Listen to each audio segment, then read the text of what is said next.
Good morning दोस्तों, आप सभी कैसे हैं। उम्मीद करती हूँ अच्छे होंगे।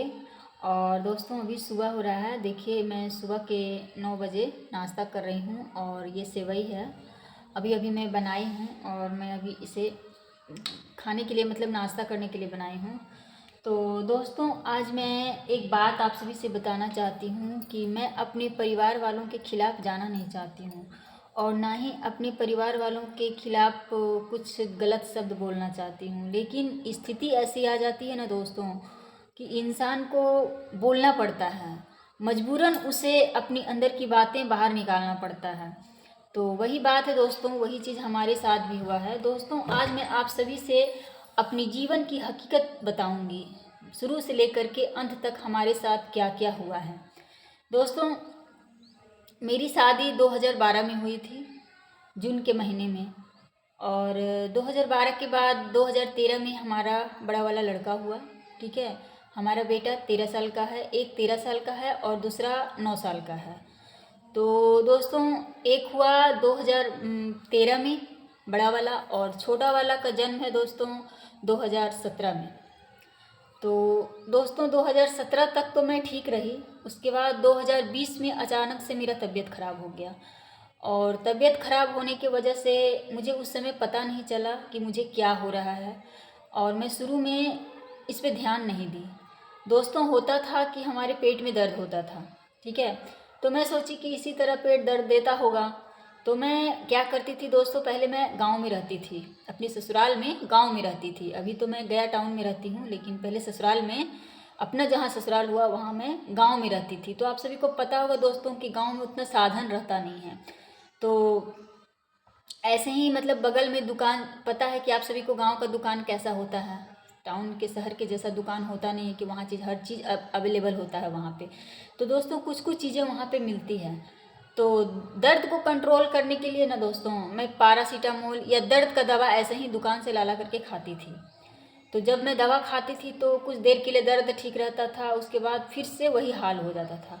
तो दोस्तों मैं इसी तरह कर कर के एक साल मतलब निकाल दी, 2021 तक। कभी दिखाने जाती थी डॉक्टर के पास तो डॉक्टर लोग भी ध्यान नहीं दिए। हालांकि एक बार मुझे डॉक्टर बोले थे कि आप अल्ट्रासाउंड करके देखिए, तो मैं अल्ट्रासाउंड नहीं की थी। और अल्ट्रासाउंड नहीं की थी दोस्तों, उसकी वजह है कि मुझे जो पैसा मिलता था ना डॉक्टर के पास इलाज करवाने के लिए, वो सिर्फ 500 रुपये मिलते थे। तो दोस्तों आप ही बताइए कि 500 रुपये में अल्ट्रासाउंड भी हो सकता है और डॉक्टर का चेकअप वगैरह दवा वगैरह सारा चीज़ तो नहीं हो सकता है। क्योंकि आप सभी को पता है महंगाई तो खैर पहले से ही है, ऐसा नहीं कि आज ही महंगाई बढ़ी है, महंगाई कुछ पहले ही से है। तो ये बातें हैं 2020 की। तो दोस्तों अब आप ही बताइए कि 500 रुपये में मैं अल्ट्रासाउंड और प्लस में दवा, डॉक्टर का फीस मैं कैसे कर पाऊँगी। तो इसलिए मैं अल्ट्रासाउंड नहीं करवाई। ऐसे ही करते करते एक साल ख़त्म हो गया। दवा खाती थी तो दर्द कंट्रोल रहता था, उसके बाद फिर वही हाल होता था। तो दोस्तों मैं 2021 में अपने मायके गई। अपनी मायके, मेरा मायके धनबाद हुआ, मैं वहाँ गई। तो वहाँ पे मुझे अचानक से तबीयत ख़राब हो गया और अचानक से तबीयत ख़राब हुआ, मुझे बहुत ज़्यादा दिक्कत होने लगा। जो कैंसर में दिक्कतें होती हैं, ब्लीडिंग आना, फीवर आना, वीकनेस होना, ठीक है, ये सारी चीज़ें हमारे अंदर फीलिंग होने लगी। फीलिंग क्या मतलब पूरा दिखने लगा।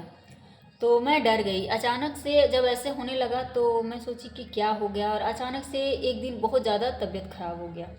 तो दोस्तों हमारे भैया लेकर के डॉक्टर के पास गए, धनबाद में ही जो डॉक्टर है उसी के पास लेकर के गए। तो वहाँ जो पेट के स्पेशल डॉक्टर थे उन्होंने मेरा ट्रीटमेंट किया और उन्होंने ही बताया कि इसे इस तरह की बीमारी है, इसे अगर आप बचाना चाहते हो तो इसे जल्दी से बाहर लेकर के जाइए। तो दोस्तों मैं फर्स्ट ट्रीटमेंट के लिए हैदराबाद गई थी। ठीक है, फर्स्ट ट्रीटमेंट के लिए मैं हैदराबाद गई। वहाँ पे जाने के बाद मेरा फर्स्ट ट्रीटमेंट एक ऑपरेशन हुआ। तो एक ऑपरेशन हुआ जिसमें बताया गया, ऑपरेशन करने के बाद बताया गया कि 1 महीने के बाद आपको कीमोथेरेपी चलेगी। और कीमोथेरेपी ज़्यादा नहीं, 2-3 बार, मतलब जो कीमोथेरेपी का जो डोज होता है वो 2-3 ट्रीटमेंट मतलब 2-3 स्टेप चलेगा। तो दोस्तों उस समय लॉकडाउन का टाइम था, तो लॉकडाउन अचानक से लगा हुआ था, तो हम लोगों को गांव भी आना था और अपने घर से दूर जा कर के रहना बहुत मुश्किल हो रहा था। तो दोस्तों ऑपरेशन होने के बाद मैं वहाँ से चली आई। वहाँ से आने के बाद बिहार में ही मैं पटना में इलाज करवाने लगी। तो पटना में इसका स्पेशल हॉस्पिटल है, आप सभी को पता होगा, महावीर कैंसर संस्थान, जो कैंसर के लिए स्पेशलिस्ट है। तो मैं वहाँ ट्रीटमेंट करवाने लगी। उसके बाद वहाँ जब ट्रीटमेंट में करवाने लगी तो डॉक्टर ने मुझे फिर से दोबारा ऑपरेशन किया। उसके बाद मैं कुछ दिनों तक सही रही, 3 साल तक मतलब मैं सही रही। मतलब पॉजिटिव में नो पॉजिटिव आया, जैसे कि नॉर्मल आ गया रिपोर्ट हमारा। तो 3 साल तक तो मैं बिल्कुल ठीक रही। और दोस्तों इस बीच जो हमारा इलाज हुआ था, हमारा पटना में जब से इलाज हो रहा है दोस्तों, सरकारी फंड से ही हो रहा है, कभी सीएम फंड से तो कभी पीएम फंड से। घर का पैसा नहीं लग रहा था। घर का पैसा बाइली, जैसे बाहर के खर्चे वगैरह होते हैं, खाने पीने रहने का, उस सब में खर्चा हो रहा था। लेकिन मेरे ट्रीटमेंट में एक भी रुपया नहीं खर्च हो रहा था। बाकी जो हैदराबाद की जो बात रही, हैदराबाद में पैसा लगा था। अब 4 लाख लगे या 5 लाख लगे, जो लगे, मैं मानती हूँ कि 4-5 लाख रुपया मेरे पीछे खर्च हुआ है। तो दोस्तों यही बात है। उसके बाद फिर 2023 से मेरा ट्रीटमेंट फिर से स्टार्ट हो गया। 2023 में डॉक्टर ने बोला कि आपको बीमारी फिर से वापस आ गया है। तो दोस्तों 2023 के लास्ट में, दिसंबर महीने से हमारा ट्रीटमेंट स्टार्ट हुआ। 2023, ठीक है, के लास्ट महीने से, यानी कि अब 2024 ही मानेंगे तो 2024 और 2025 2 साल मेरा लगातार कीमोथेरेपी चला। ठीक है, 2 साल पूरा रेगुलर कीमोथेरेपी चला और अभी भी चल रही है। तो सारा चीज़ तो गवर्नमेंट की तरफ से हुआ। उसके बाद दोस्तों ऐसा नहीं है कि मतलब हम ही एक बीमार हैं या मुझे ही ऐसी बीमारी हुई है, हजारों करोड़ों लोगों को बीमारियां हो रही हैं। तो सरकार का कहना है कि एक इंसान को, मतलब एक मरीज को इतना से इतना के अंदर ही ट्रीटमेंट होना चाहिए। सरकारी फंड से इतना के बीच में ही खर्च होनी चाहिए एक पेशेंट के पीछे। तो दोस्तों हमारा जो लिमिट था वो लिमिट क्रॉस हो गया। अब सरकार के हाथ में जितना रहेगा उतना ही ना करेगा। तो हमारा लिमिट क्रॉस हो गया। हमारा लिमिट जब क्रॉस हो गया तो दोस्तों डॉक्टर का कहना है कि आपको घर से पैसा लगाना होगा। तो दोस्तों घर से पैसा लगाना होगा। मैंने अपने घर में बात किया, हमारे घर से मुझे जवाब मिला कि घर में पैसा नहीं है, घर में पैसा नहीं है, मैं ट्रीटमेंट नहीं करवा पाऊँगा। तो तुम दर्द का दवा खाओ और दर्द का दवा खा करके घर में ही रहो, ट्रीटमेंट के लिए मत जाओ, कीमोथेरेपी मत करवाओ। तो दोस्तों मैं आप सभी से ही पूछना चाहती हूँ कि क्या जिसे आज 6-7 साल से की मतलब कैंसर की बीमारी है, उसे क्या अचानक से आप दर्द की दवा दोगे, पैरासीटामोल हो या नॉर्मल जो भी दवा हो, उसे क्या आप दर्द की दवा देने से उसकी बीमारी ठीक हो जाएगी? क्या उसकी बीमारी कंट्रोल हो जाएगी? क्या ऐसी बात है?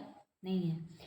तो बस इसी बात के लिए दोस्तों मुझे गुस्सा आया इस बात के लिए कि आप सभी ने मेरे ऊपर बोला, मतलब हमारे घर वाले बोलते हैं कि मैं अपने बहू के पीछे 20 लाख 25 लाख रुपया खर्चा कर दिया हूँ, तो ये किया हूँ, तो वो किया हूँ। बस मुझे इस बात के लिए दर्द होता है, इस बात के लिए गुस्सा आता है कि आप सभी सच्चाई क्यों नहीं बोलते हो। ठीक है, मैं मान रही हूँ कि मेरे पीछे पैसा खर्चा हुआ है, 4 लाख 5 लाख जो भी हुआ है, मैं मानती हूँ इस बात को।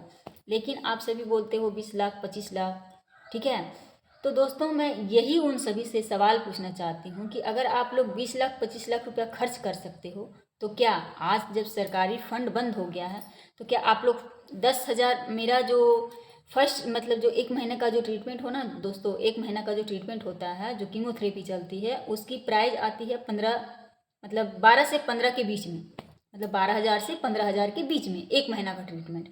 तो उस पर भी मैं बोली कि ठीक है, इतना अगर नहीं हो पाएगा तो आप एक काम कीजिए, आधा पैसा आप दीजिए, आधा पैसा मैं अपने मायके से मांग लूँगी। ठीक है। तो दोस्तों क्या मैंने कुछ गलत बोली? दोस्तों अगर हमारे मायके वाले या किसी के भी मायके वाले सपोर्ट करेंगे तो पूरा तो कोई नहीं सपोर्ट करेगा, आधा ही ना सपोर्ट करेगा। तो दोस्तों इस बात के लिए लोग मुझे गलत समझते हैं। लोग बोलते हैं कि नहीं, तुम पूरा पैसा अपना भाई से मांगो। और दोस्तों सबसे बड़ी दुख की बात यह है कि हमारे पापा नहीं हैं।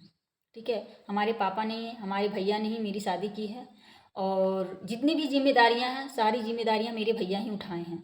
तो दोस्तों अब अगला इंसान का भी परिवार है, उसका भी फैमिली है। ठीक है, तो वो अपना भी तो फैमिली देखेगा ना, ऐसा थोड़ी है कि वो सिर्फ मुझे ही देखेगा, उसका फैमिली भी तो देखना उसका फ़र्ज़ होता है।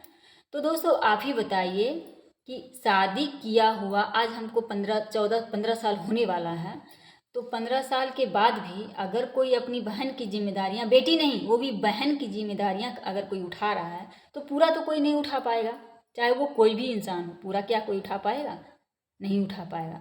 तो दोस्तों बस इसी बात के लिए गलत फहमी हुआ है हमारे घर में, और हमारे फैमिली वाले जो है ना मुझे गलत तरीके से पेश आ रहे हैं। वो लोग बोल रहे हैं कि तुम ऐसी हो तो वैसी हो। तो दोस्तों आप ही बताइए, क्या अगर मेरे साथ गलत होगा तो मैं उस पर जवाब नहीं उठा सकती हूँ? मैं उस पर सवाल नहीं कर सकती हूँ?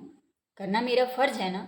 मैं तो आप सभी से इतना बोल रही हूँ कि आप सभी से पूरा नहीं हो पाएगा, ठीक है, आधा पैसा आप दीजिए ना, आधा पैसा हम वहाँ से कर लेंगे।